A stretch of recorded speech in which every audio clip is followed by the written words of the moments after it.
अस्सलामुअलैकुम प्यारे दोस्तों, ये एक कहानी है जो कि बहुत मज़ेदार जंगल की कहानी है और इसमें हम समाती तफहीम करेंगे। समाती तफहीम मतलब सुनने की सलाहियत आपकी जांची जाएगी। तो चलें कहानी शुरू करते हैं। इस कहानी में कुछ बच्चे जंगल की सैर करने गए। जब वो जंगल की सैर करने गए तो उन्हें जंगल में कुछ अजीब सी बात महसूस हुई। उन्हें समझ नहीं आ रहा था कि ये जंगल हमें ठीक नहीं लग रहा है, यहाँ पर कोई गड़बड़ है। इतने में सना को एक तितली दिखी। अलीना ने भी एक तितली देखी और सारा को भी एक तितली दिखाई दी। सना, अलीना और सारा परेशान थे कि ये तितली हमें क्या पैगाम दे रही है। फिर इन्होंने क्या देखा कि यहाँ पर कुछ जानवर नजर आ रहे हैं और ये जानवर बहुत ज्यादा परेशान हैं। इनकी परेशानी की वजह ये है कि इनके घोंसलों में कुछ अजीबोगरीब किस्म की मखलूकात नजर आ रही हैं।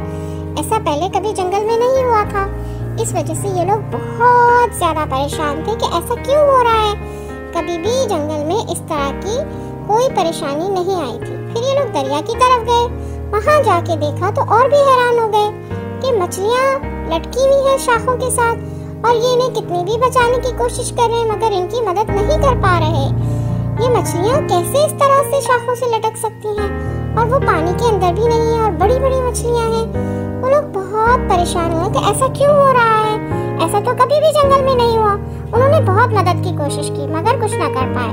फिर उन्होंने देखा कि जो बंदर हैं वो शाखों के साथ उनकी दुमें चिपकी हुई हैं। वो बहुत कोशिश कर रहे थे मदद करने की लेकिन नहीं कर पा रहे थे। अली ने पिंजरे में बंदर को देखा तो उसने उसको आजाद करा दिया। सब बच्चों ने मिलकर जानवरों को तसल्ली दी कि आप लोग परेशान नहीं हो, हम सब मिलकर आपकी मदद करेंगे। और इस तरह से वो मदद के लिए सोचने और चाहने पे मजबूर हो गए। उन्हें एक गार दिखाई दी। उस गार में उन्हें कुछ अजीब सा महसूस हुआ। उन्हें लगा कि इस गार में जो खजाना मौजूद है उस पर कोई जादू का असर है। अभी वो तलाश में थे तो उन्हें एक काला जंगल दिखाई दिया जहाँ पर उन्हें एक चुड़ैलों का घर दिखाई दिया। वो लोग अभी ये सोच ही रहे थे कि उन्हें कुछ अजीबोगरीब आवाज़ दी और वो आवाज़ें थी चुड़ैलों की। जानवरों को बहुत परेशान करेंगे। जानवर नहीं जानते कि हमारी जान काले उकाब में है। अगर काला उकाब आजाद हो गया तो हम मर जाएंगे। अगर हम मर गए तो क्या होगा। बच्चों ने काले उकाब को तलाश किया और वो काले उकाब तक पहुंच गए। जैसे ही वो काले उकाब तक पहुंचे उन्होंने काले उकाब को आज़ाद करने की कोशिशें शुरू कर दी और इस तरीके से उन्होंने काले उकाब को आज़ाद करा दिया। जैसे ही उन्होंने काले उकाब को आज़ाद कराया उन्हें लगा कि जादू का असर खत्म होना शुरू हो गया है।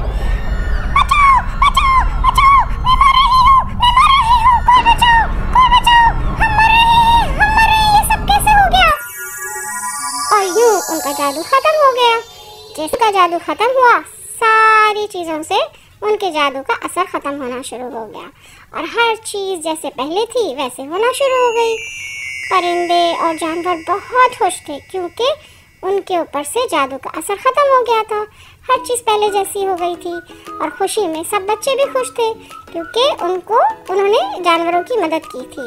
और तमाम जानवरों ने अपने घोंसले जाके देखे तो उन्हें हर चीज वैसे ही नजर आई जैसे पहले होती थी। अब किसी को कोई परेशानी नहीं थी क्योंकि हर चीज खुशगवार हो गई थी। फिर भी बच्चों ने सोचा कि हम जंगल को एक दफा अच्छी तरीके से देख लें कि कोई और परेशानी तो नहीं। मगर जब वो जंगल गए तो उन्हें हर चीज बहुत खुश और हर चीज बहुत ज्यादा दिलकश नजर आ रही थी। कहीं भी कोई परेशानी नहीं थी। इन सारे दोस्तों को इस बात की खुशी थी उन्होंने कि सब ने मिलकर एक साथ मिलकर जानवरों की मदद की और फिर इसी खुशी में उन सब ने एक दावत की और उस दावत में बहुत मजा आया। समाती तफहीम का सवाल नंबर 1 है, किस जानवर में चुड़ैलों की जान थी। सवाल नंबर 2 है, किसने चुड़ैल से जान बचाई जानवरों की। सवाल नंबर 3 है, बच्चों ने चुड़ैलों को मारने के बाद क्या खुशी मनाई। सवाल नंबर 4 है, जानवर खुश हुए चुड़ैलों के मरने के बाद। सवाल नंबर 5 है, क्या जादू खत्म हो गया था।